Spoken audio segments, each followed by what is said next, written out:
Je suis heureux de vous accueillir encore une fois dans l'émission Kanguka. Mon nom est Chris Ndikumana. Aujourd'hui, nous sommes jeudi. Ce matin, l'Esprit de Dieu me pousse à parler à un groupe de personnes spécialement. Je vais parler aux filles qui ont l'âge de se marier.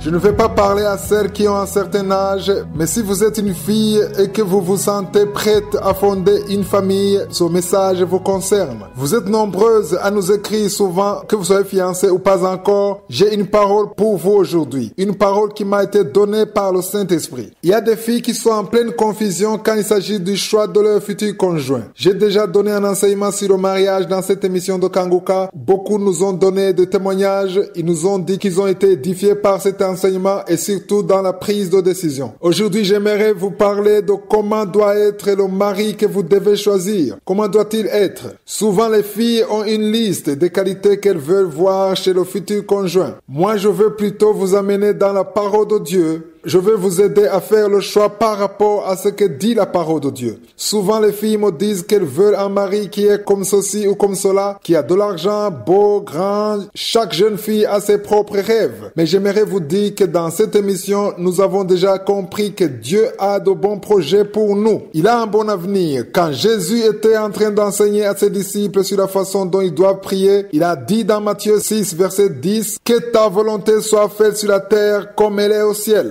Le premier point de la devise de Kanguka dit que nous devons accepter la volonté de Dieu, même si elle est différente de la nôtre. Quand il s'agit du mariage, les jeunes ont tendance à oublier cela. Ils oublient même la devise de Kanguka. Ils oublient la volonté de Dieu et ils ne veulent que leur propre volonté. J'aimerais vous dire à vous, jeunes filles, que Dieu vous a créé et il vous connaît parfaitement. Il vous connaît plus que vous ne vous connaissez vous-même. Il connaît ce dont vous avez besoin plus que vous ne l'imaginez. C'est pourquoi je vous dis que plusieurs ont suivi leurs émotions quand ils se sont mariés. Quand j'ai donné l'enseignement sur le mariage, je vous ai donné les statistiques des séparations, des divorces des gens qui ont mal choisi. Vous qui êtes en train de m'écouter, si vous êtes une personne qui prie, si vous croyez en Dieu, si vous êtes une nouvelle créature, il y a une chose importante que vous devez savoir. Vous devez avoir un mari qui vient de Dieu. C'est-à-dire un mari qui a la même foi que vous, qui marchera à vos côtés sur la route qui mène au ciel. Je vous ai toujours dit que dans ce monde, nous sommes en transit. Si vous voulez vous marier, si vous êtes sur le chemin du ciel, vous avez besoin d'un mari qui vous tient la main sur ce chemin qui mène au ciel. Vous n'avez pas besoin de celui qui vous bloque la route et qui vous empêche d'avancer. La parole que j'aimerais vous partager aujourd'hui se trouve dans Jacques chapitre 1 verset 19. Je sens réellement que cette parole vient de l'Esprit de Dieu spécialement pour vous. Il est écrit: toute grâce excellente et tout don parfait descend d'en haut du Père des Lumières, chez lequel il n'y a ni changement ni ombre de variation. Si vous voulez avoir un bon mari qui soit pour vous une bénédiction, la parole de Dieu dit que tout don parfait vient d'en haut. S'il vient d'en haut, cela veut dire que c'est Dieu seul qui planifie votre rencontre. Il est le seul qui vous guide. Il vous conduit de la même façon que le berger conduit ses brebis. Cela est possible quand vous priez en faisant confiance à Dieu. Lorsque vous êtes sûr que Dieu vous a créé et qu'il connaît également celui qu'il veut pour votre mari. Je ne dis pas que les sentiments, les émotions ne sont pas importants, mais ce n'est pas ce qui doit être prioritaire.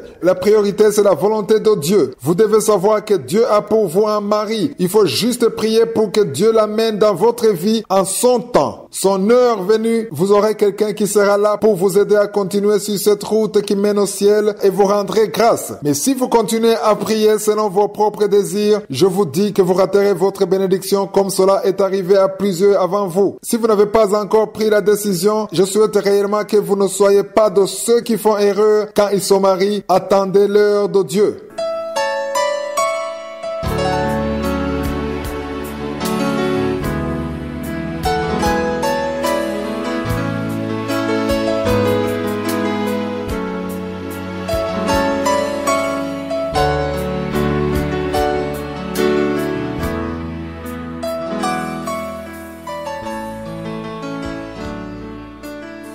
Nous sommes dans la deuxième partie de cette émission. Nous avons commencé cette semaine une étude biblique sur le livre de la Genèse. Il y a beaucoup de choses que nous allons apprendre sur ce livre.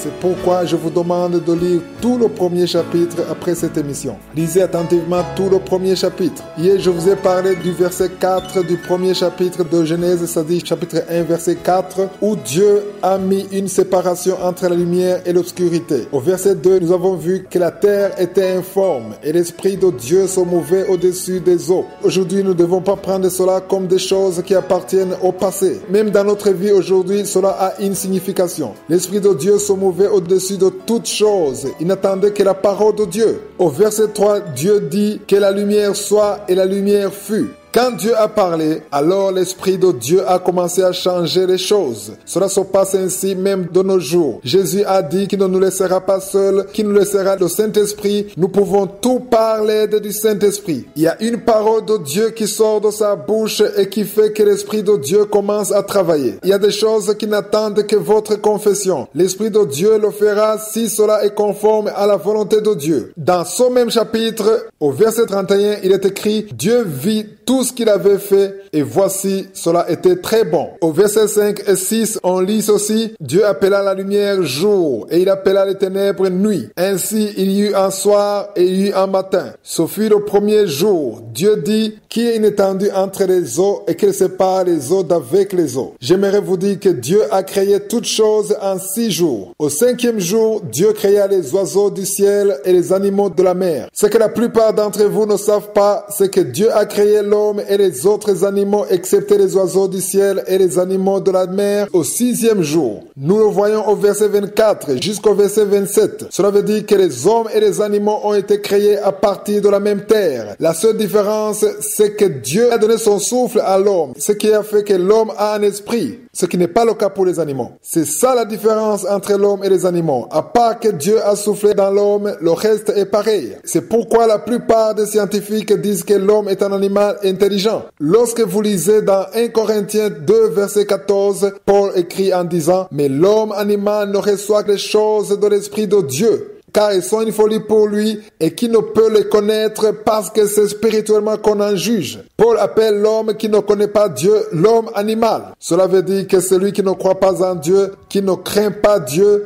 celui-là est toujours conduit par sa propre chair. Tout ce que sa chair lui demande, il le fait. Si vous faites ce que votre chair vous dicte de faire, vous n'êtes pas différent d'un animal. C'est pourquoi toute personne qui a déjà l'Esprit de Dieu en lui doit toujours écouter ce que Dieu lui dit et marcher dans la volonté de Dieu. Je vous demande de lire attentivement tout le premier chapitre de la Genèse, car il vous sera facile après cela de comprendre la suite de cet enseignement. Passez une bonne journée, à demain.